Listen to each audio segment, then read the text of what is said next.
ॿी अहम ख़बर मां शेयर कंदासीं।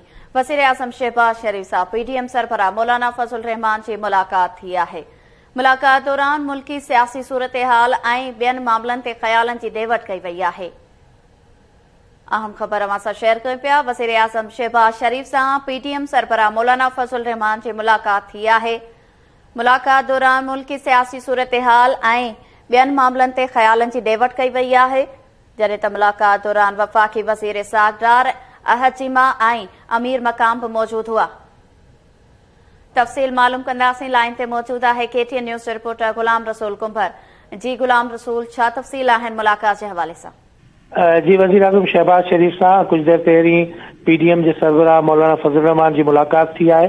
मुलाक़ात में मजमूई तौर ते मुल्क जी सियासी ऐं माशी सूरत हाल बहस ठाही आहे। साॻे वक़्तु इन मुलाक़ात में ख़ैबर पख्तूनख्वा ऐं पंजाब में चूंडुनि जे हवाले सां बि सलाह मशवरा थिया आहिनि।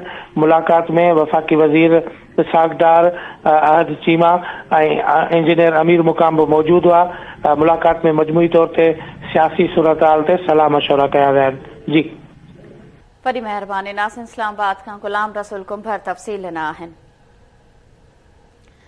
वज़ीर आज़म शहबाज शरीफ सां PTM सरबराह मौलाना फज़ल रहमान जी मुलाक़ात थी आहे। मुलाक़ात दौरान मुल्की सियासी सूरत-ए-हाल ऐं ॿियनि मामलनि ते ख़्यालनि जी ॾे वठि कई वई आहे।